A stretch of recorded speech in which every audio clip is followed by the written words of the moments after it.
Good afternoon, everybody, and welcome to another Off the Lips. I'm very happy that you're all here today to support Tania, our speaker. Today she's going to be speaking about something super adventurous, freediving. She's all the way from Russia, actually, and before she started, when we were speaking with each other, she said that South Africa was the only other country that she spent the longest outside of her home country, which I think is very impressive and very cool. She said now she's in a serious relationship with South Africa. So without further ado, give a round of applause for Tania. Thank you. Thank you. Hello everyone, once again, my name is Tania, and I'm going to tell you about freediving today. Some random facts about me. I'm Tania, I'm from Russia, from Moscow. I'm IT project manager and I'm traveler and digital nomad. And I'm doing freediving since 2016, so it's already 10 years. And my best records, it's 34 meters depth and 5.5 minutes. It's just a preview, but let's start with one idea. Some people, when they hear that I'm from Russia and I'm freediver, what do you think they can imagine? Something like this? Yeah? But let's move on to next stereotypes. What are stereotypes, like basic stereotypes about freediving? So we are not divers. We do not go underwater with breathing equipment. We just don't use it, and we go on one breath. What my friend thinks I'm doing, like holding breath, sitting on a couch or just laying on a sofa. What I thought I would do, I would swim with beautiful creatures underwater, with dolphins, with humpback whales. My father thinks I will do spearfishing and earn money from this, maybe. My mother thinks it's always dangerous because it's everywhere sharks that want me to eat. And what I actually do, let's see what it's actually freediving. Let's start with types of freediving. So first is recreational freediving. It's getting for fun. It's more about underwater investigation, and it's more about health, also like snorkeling, but you go also down. It's very healthy activity, and it could be also for spearfishing or for photo shooting with GoPro underwater. That's what I like, and that's my first pictures of what I can do, like first achievements. I had small fins. You can see here my first fins. It's just my favorite, and my first mask and a snorkel. So that's what I did firstly. But then I started to think, what's about sport? What's another way of doing this, not only for fun? And I'm going to tell you more about sports. Sports is divided into going to depths and going on land, in the pool, basically. So that's how it looks. It's a little bit different. Yeah, it's not for fun. It's more for sports fun. It's more for sports achievements, and it's already much more equipment than only these three things. So let's see what else. Discipline. In sport, we have in freediving, we have different disciplines. So first one, it's constant weight with fins. It could be monofin, like here in the picture. It could be bifins, when your legs are separate. Constant weight means you go with your own weight and you go up with your own weight. This is like already by default. And that's how you go out. Usually on the competitions, there are safety guards that follow you at the end of your journey to the down. There is also discipline without fins. It could look like this, and you just do like regular movement inside water. There are different disciplines also I will tell you, but first what I wanted also to mention that in Russia we have a lot of world records and very good sportsmen, and one of the most famous is Natalia Molchanova and her son Alexei Molchanov. He is now the world record, has all world records in going down into water with constant weight and with monofin. He is now having 136 depth. And we could also combine my best, Natalia's best as a woman also, and Alexei's best result. So I'm going not that far, but I'm on my way. So there are all disciplines. Static is when you go, on the first picture you saw, it's like you are a dead person in a laying as a dead person inside pool. I have 5:30, and here are the results of our champions. Dynamic in the pool with fins, without fins, and also B fins and no fins results in going down. Free immersion, it's a discipline when you go on just on a rope, putting one arm under another. So that's the numbers. And what else about equipment? So basically, that's like two types of free diving that we talked about. That's me just having fun dive and me having a training session. So I would say that mask and snorkel is the basic, that's all that you need. Then optional is fins, weights and belt for it. Wetsuit, buoy, it's something that you are touching on the bottom. Rope and rope weight, nose clip, it's also optional. Dive watch and liner to be attached to the rope. But all of this could be with your instructor together, be in one complex. So basically, something that what you need to have personally, it's mask and snorkel. That's it. About another way to see what is free diving. So we went through equipment and technique and instructors, and when you have all of this, then the only thing you can improve is your mind, your thoughts. And this is very similar to yoga and meditation. So I would say that free diving is something like when you meditate underwater and you can measure your result. The more you relax, the more you achieve. The more you took every thought out of your brain, the better also your free diving session is. And you can do it longer, you can do it more relaxed, and get rid of your stress. So it's very, very similar. And I would say that's my way to meditate. About free diving spots. That's what I do as my first hobby in my life. I'm collecting spots where I can free dive and collecting underwater animals. For sure, you can go and see somewhere like turtles, corals, and for example, just fish, random fish. But I would say about some specific places where you should go if you want to see something different. Number one, it's a pool. It's just for example, you can go to Italy. This is the deepest pool in the world. It's 40 meters depth.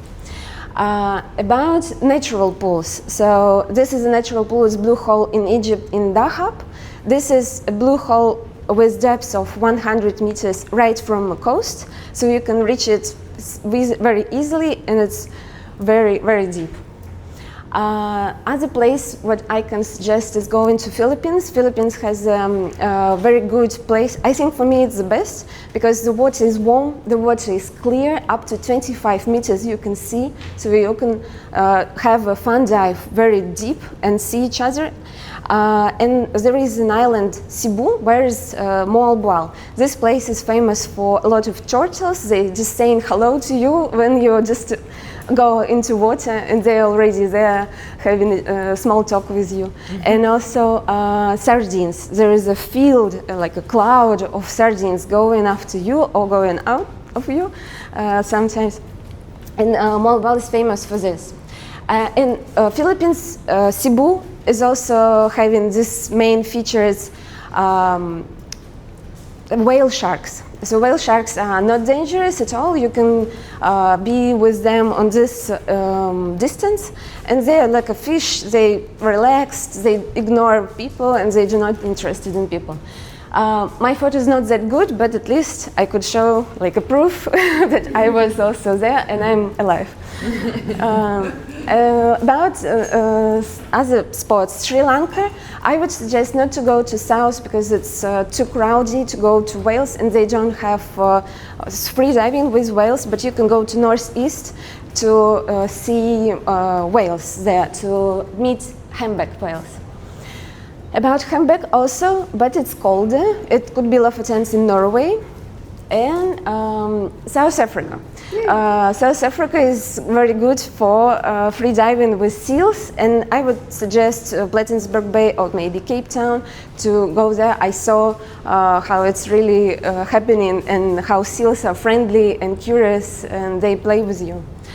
There are also islands, Tonga. Tonga are in the Pacific Ocean after Australia, so you should fly through Australia. And the season of humpback is from June to October, and it's very easy to meet them. Previous examples were not that easy to meet, but Tonga is like you're with turtles saying hello. And one adventurous experience you can also see, it's White Sea in Russia. If you like to move on and feel some new experience, under ice free diving is also happening there, and also in Baikal too. Bahamas is a place where all world competitions are held.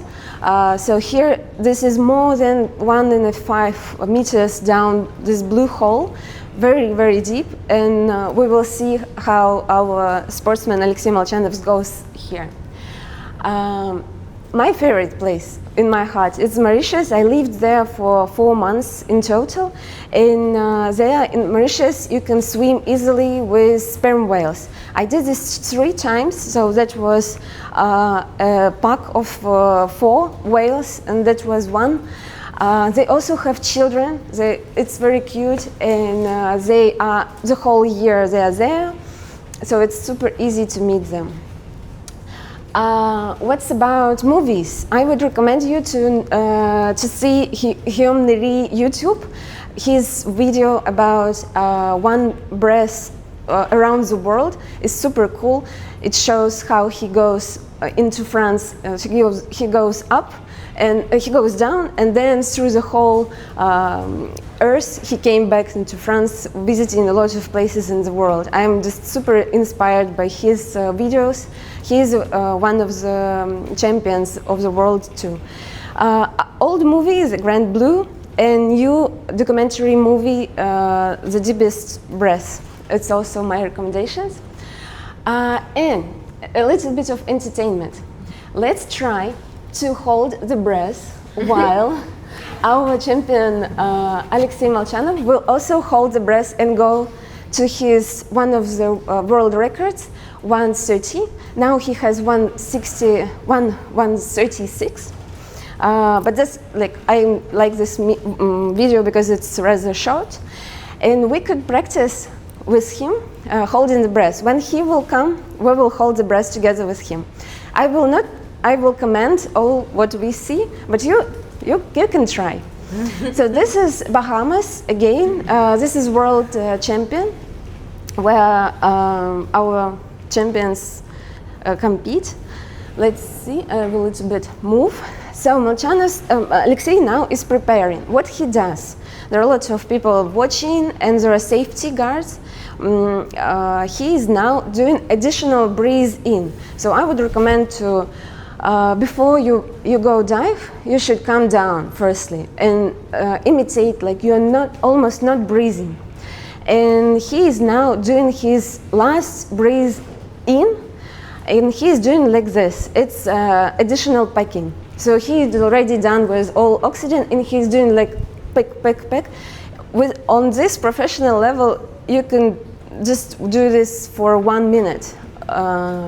So he's packing more. And we start. Are you ready? So what's happening now? He is going down and paying a lot of attention to work out. He's working with his legs, with his body from this area, and also he's doing this position of arms because it's easy to go down. Then his work is just to relax. So the more relaxed you more achieve. You can see this. He's still working with his feet, but already arms are relaxed. His face is relaxed, his shoulders, everything, just only legs. We are already on 40 meters. Let's see. And it's getting dark and darker, darker. We will see how dark it will be on 1:30. It's now almost 1 minute. What we see, it's like an effect of elevator. So the idea of freediving is to work hard on the bottom. It's maybe first 15% of your journey, of your way, and then you are just doing this elevator because strength of the water, it's so heavy that it's you just easily go down. You just need a little bit of push, and then you're just relaxing, not doing anything, and just use this elevator to come to your position. As for me, I have like 34 meters, so I am working 10 meters first, and then I'm doing this relax and just a little bit of movement. See how dark is it? It's just light is from his light and from robot light. So there is no person coming with him because it would be another world champion. It's a robot, yeah. It's not a diver who is going such fast. Yeah, divers could not go with such a speed. They are breathing, so they need to slow down. At the bottom, because it's competition, you should take this little sheet of paper and then go. And then go. What we see, again, arms are here and he is working strongly with legs, with body, with core to move faster because the heavy water is pushing him down. He needs to go out. And you will see opposite. He will now slow down, but still we see that he is working. And then it's a little bit slower. How dark still.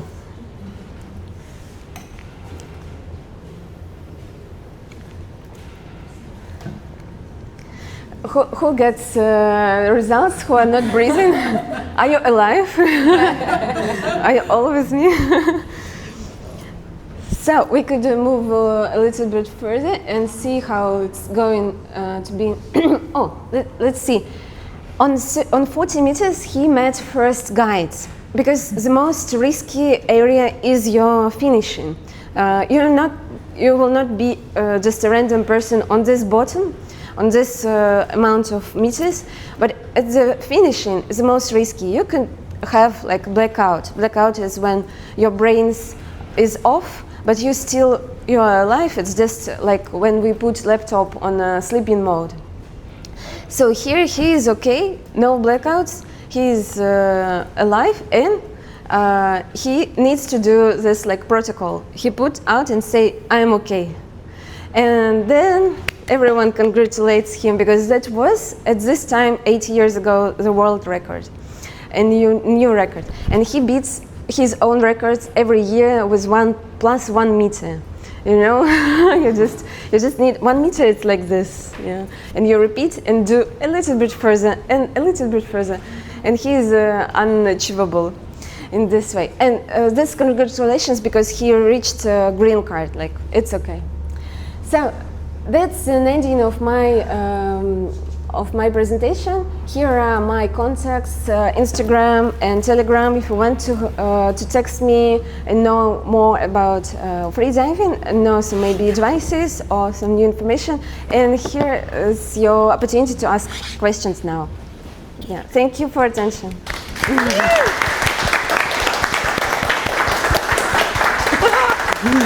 Wow. Okay, questions, surely. Someone has questions. Me, Yeah, once I had blackout. Thank you for this question. It was interesting experience. I had it not in a down and not in a go into depth. I had it while I was doing my static, because 5:30 it's a very good result, and I achieved, I think, my limit in this time. I did once 5:30 in the static, and then when I wanted to repeat it, I don't know what happened, but I only reached 5:10, and my safety guard was waiting until 5:30 as my goal. And I remember I was just calculating 1, 2, 3, 4, 5, 10, and then I was already out of pool at the next moment. So it felt like I was just sleeping, like you are sleeping and then you wake up. You can imagine how it's, because we all sleep, and that was like this. And I said, I'm okay. And he said, you blackouted. From his side, it was looking like I was doing like a little bit of dancing, yeah, in the water. Yeah, like a little shakes. It's called, in freediving, it's called samba. I danced a little bit of samba. Then he waited until my time, called me. I didn't answer, didn't go out, and he turned me out of the pool, pushed out of the pool, and took out my glasses or masks. I don't remember what I did. And then I woke up. Only one thing makes every blackout wake up. It's doing this, like, breathe out on a person's face, and I randomly wake up. So on this stage, it's easy, but it was really horrible. I mean, I don't want to repeat this because it's really strange how it's easy to come to this stage. Yeah, but that's how I faced my limit in some way. Yeah. Whoa. Yeah, it should be very careful, and freediving is a couple sport. You should have a partner. It's a partnership, not couple. I mean partnership. So you have to have buddy who will save you or who will control. Yeah. Yeah. I wanted to know. Have you ever been in a situation where you've gone down and for some reason you've gotten anxious or panicked? Like, what do you do in that situation to kind of calm yourself down? Because I can see myself going down and then getting panicked by how dark it is and kind of losing my... Yeah, I was once, thanks, yeah. When I first reached my 10 meters, that was goal of my first course.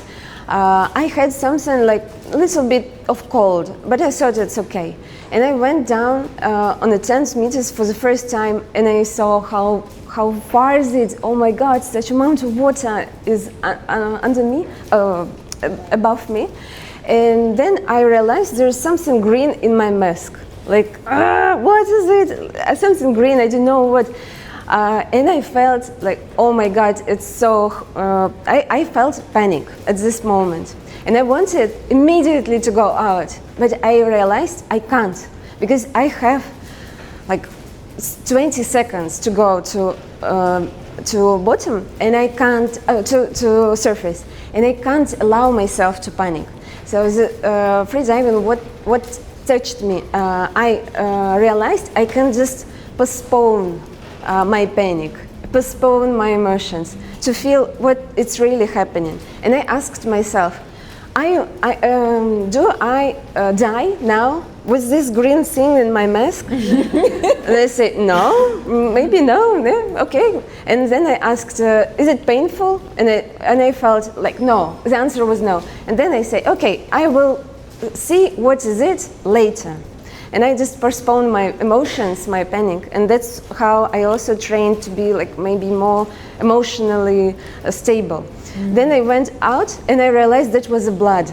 That was a blood from a nose because I was ill, and on the bottom there is no sunlight enough to have red color.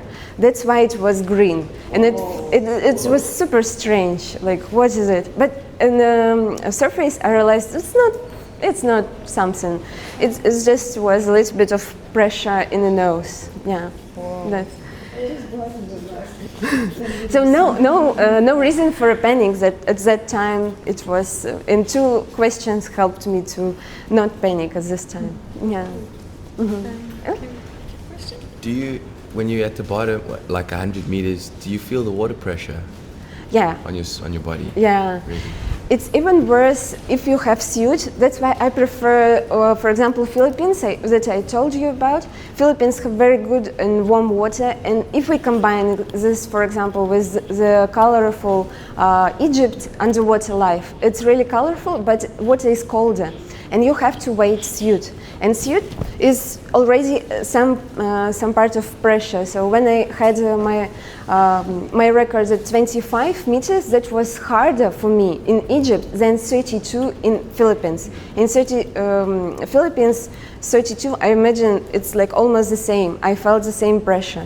So suit makes you feel in pressure, and of course water itself.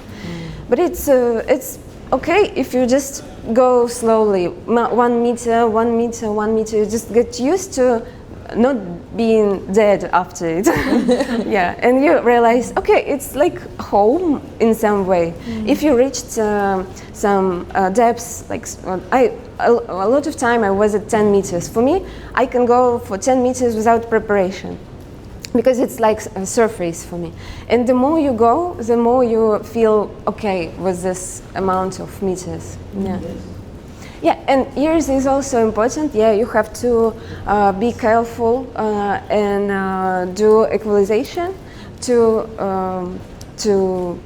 measure your pressure inside ears. Yeah. At what depths do you equalize? I equalize every 2 meters. Because you should do this not when you already feel pressure. You should do this in advance. Okay. Yeah. So I'm doing this like. Are you swallowing while yes? Yeah. Okay. I'm like pushing my. The pressure out of it. Yeah. I'm pushing my air inside ears and do this just as like we step. We don't think about when we go. One step. The same with me. I just don't think this too. Mm-hmm. Yeah. What inspired you to start 10 years ago? Like, how did you? Wow. I was very curious what is happening is underwater, and first what I started was snorkeling with mask and snorkel, just a good way to start. And then I wanted to go down to see more corals, more some maybe tortoise, to see closer. And I can't do this. I just I pushed myself down, but it's so hard, and I realized I can't do this. But I started training. And what was another option was to come to diving, but diving has a lot of equipment. And when I was on my third test dive of diving on 10 meters, there was a girl like a mermaid. She went through me and disappeared into bottom. She just disappeared. I don't know, maybe she was going on 25 meters and I was on 10. I can't do more because it's not allowed without certificates. And when I saw her just disappearing, I thought, if she can, I can. And then that was my last dive with diving, and I moved to free diving and started to practice. And I started with the pool, then I went to my first depth course. Yeah. And yeah, you had questions? Sorry. I wanted to know what is, because like with any sport you're going to get like injuries or like there's health risks associated with it. Like long term, what is the like health risk of doing this kind of diving? Like for a professional, I would imagine their lungs can get quite damaged because it's not normal as a human to have to go down that deep. I don't know if I'm making sense. Yeah, that's true. There could be risks if you do not equalize properly. The equalization is the most important thing. But before, there could be different way of equalization before 30 meters and after 30 meters. Before, you can push your air from, like it feels from here, but it's from lungs. But after 30 meters, your lungs are super small. They are already like maybe apple with the size, and you can't took out air from it. If you will, it will be damaged already. So after 30 meters, you have to push only air that is inside your mouth and this area of head. So that looks like you block your your area here and push like. And that's how air is going inside ears, and that's how you equalize after 30 meters. But that's instructors will help you to train. There are a lot of techniques to train this, so it will be safe if you are doing this with instructors. I practiced to go to my maximum only with instructors, and then I repeat all of this with like fun dives, with body and so on, but not doing any maximum or any further steps without professionals. Yeah, it's very important. Beautiful. I think that's all the time we have today. Thank you so much, Tania. That was really beautiful and inspirational. And I hope that everyone else feels really inspired to try freediving or something similar. Awesome. Thank you. Yeah. Thank you so much. Thank you very much.